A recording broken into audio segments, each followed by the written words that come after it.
She happily drank the palm wine he got for her, and they continued their walk. A few moments later, began to feel dizzy and slumped. Ekong immediately carried her to the side of the road and began shaving her head. He shaved off her hair completely, and as soon as he was done, regained consciousness, only to realize that all her hair was gone.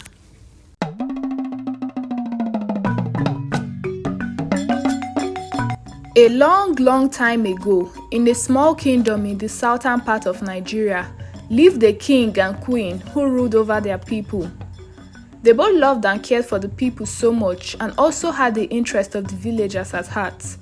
They made rules to suit them, and the people loved them in return. The villagers always showered them with praises, but their only issue was the king's daughter, Princess Princess was the only child of the king and queen, and she was known all around the village for her malicious and wicked ways. She hated the villagers because she believed that they were beneath her, so she never failed to show her disdain for them. One day, two men came to the palace to report to the king about a misunderstanding they had. The king, in his wisdom, resolved the issue between them, and they both went home satisfied. Princess who was watching from a distance, angrily approached her father after the two men had left to express her disgust with the way her father related with them. She said to her father, "Daddy, why do you always entertain these people? Don't you know that they are peasants? You interact with them in a jovial way, and this will make them lose respect for you. You have to be very strict to prove to them that you are the king." But her father laughed and informed her that that was not the way to treat your subjects, especially when you wanted them to be loyal to you. She never listened to the words of her father. Instead, whenever she stepped out of the palace and the villagers attempted to greet her, she would ignore them and carry herself too high and call them church rats and peasants. So her character was known in the village, and most of the villagers stayed away from her to avoid being insulted and shamed. They wondered how such a wonderful king and queen could be cursed with such a wicked child, and to make matters worse, she was their only child. Several times, Princess parents called her aside, reminding her that she was the heir to the throne, so she ought to know how to relate with her subjects in order to gain their love, trust, and loyalty. They told her that being wicked doesn't pay, and the people would one day fight back against the wicked ruler when they could no longer take it. All the advice got from her parents fell on deaf ears. She was so full of herself and was not ready to come down to the level of the villagers. One day, the king and his wife prepared to go on an annual trip, which they usually went for every year. But news was sent back to the village that the king and queen both died on their way back home. The news of their demise threw the entire village into turmoil. Princess couldn't believe it. She cried uncontrollably. Even the entire village felt the great loss. The people loved their king and queen so much, and their demise threw them off balance. But they had to move on, as there needed to be a new ruler in the village. So Princess who was their heir to the throne, was coronated. This was the one thing that the villagers feared so much, and their fears were beginning to play out in reality. had always looked down on the villagers when her parents were alive, but now that she was the one in charge, the new ruler, her hatred for them doubled. She made sure she subjected them to poverty. She always moved around with her guards, monitoring the moves of every villager to make sure that nothing suspicious was going on. She went to the farms of the villagers and made a rule that every farmer in the village must bring to the palace 70% of all their farm produce, then do with the remaining 30% as they wish. They all complained, saying that their families would eat from the farm produce and they still needed to sell part of it to make money. So giving 70% to the palace would not be possible, but stood her ground, saying that whoever failed to keep to her rules would bear the consequences of their actions. She also went to the marketplace and increased the tax which the traders usually paid. Nobody could utter a word except they wanted to see the wrath of The fishermen and hunters were not also left behind. The village, which was once a happy one, became gloomy. The villagers were giving to the palace most of their produce, so they barely had enough to feed their families and sell. They became so poor overnight, and they resolved among themselves to go plead with asking her for forgiveness in case they might have wronged her in any way, but she didn't listen to their plight. The suffering became unbearable, so one day, a farmer named Achibong decided to challenge He confronted her and told her that the way she treated them was wicked, and if her father, the king, were still alive, he would not sit and watch his people suffer in that manner. He pleaded with her to lessen their burden, as many people were starving to death. Became infuriated and almost exploded out of anger. "Who are you to tell me how to rule my kingdom? The rules I make are final, and anyone who dare challenge me will regret why they ever did." Immediately, she ordered her guards to go and burn down Achibong's house.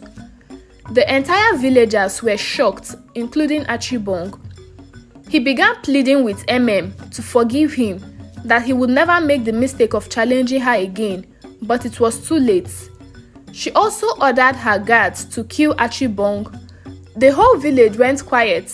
They quietly buried Achibong and mourned him.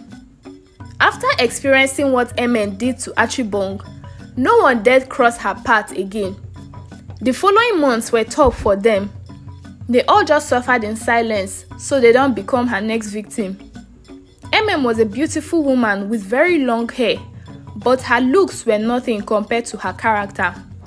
She enjoyed going to the village stream a lot, and while she was out at the stream one day, she came across a very handsome young man who introduced himself as Ekong. Ekong was the most handsome man she had ever seen, so immediately she asked him if he was a native of their village, and he replied that he was from the village, but he had just relocated back to the village a few weeks back. This made her even more interested in him, because she was curious to know what life outside the village was like. However, she never told Ekong. Another day again, stumbled upon Ekong. She invited him to the palace, and they spoke for a while. She was so happy to have come across Ekong because she didn't see him as one of the peasant villagers she hated. She soon fell in love with Ekong, and they would always go everywhere together. She made sure she invited him everywhere, and he was willing to go. They were always together at the palace, the stream, and even along the streets. The villagers began to wonder who the man always spent time with was, as they had never seen him in their village before.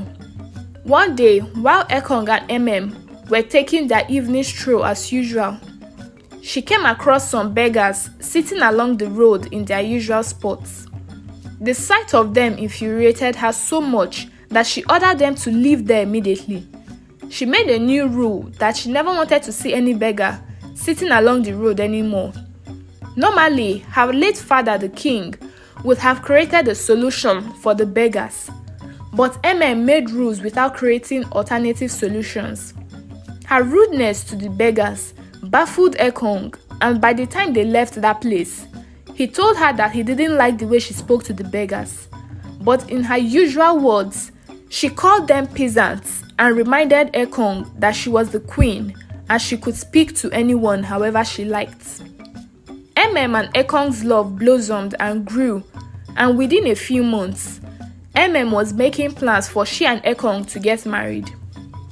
Ekong was surprised but kept calm.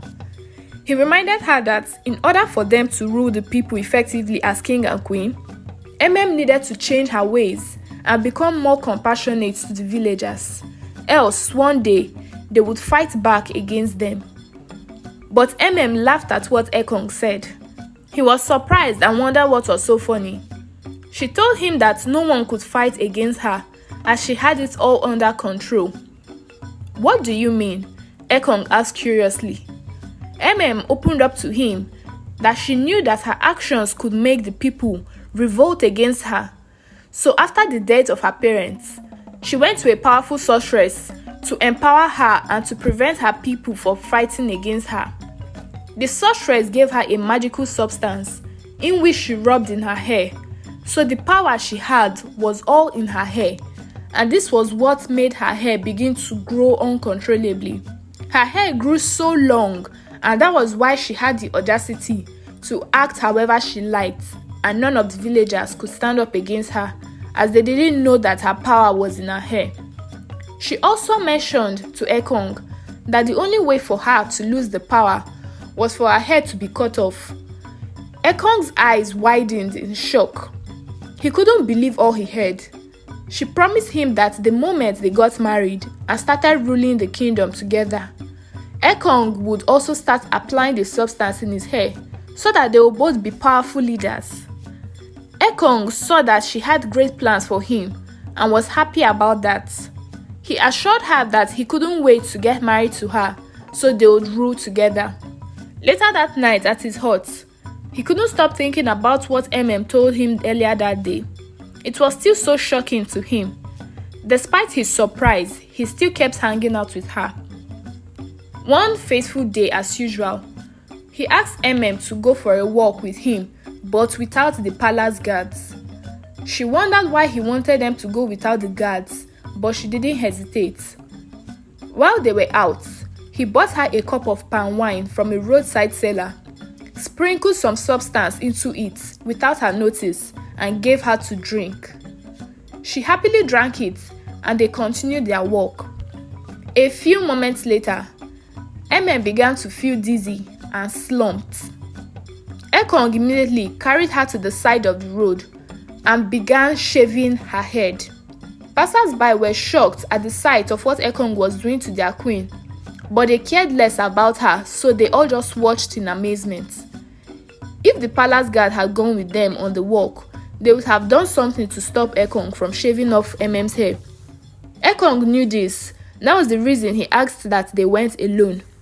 Enkay shaved off her hair completely, and as soon as he was done, regained consciousness, only to realize that all her hair was gone. "What have you done, Ekong? What have you done to me?" cried out in a loud voice. By this time, she was surrounded by so many people who came to see what was going on. It was then Ekong revealed his true identity to the entire village.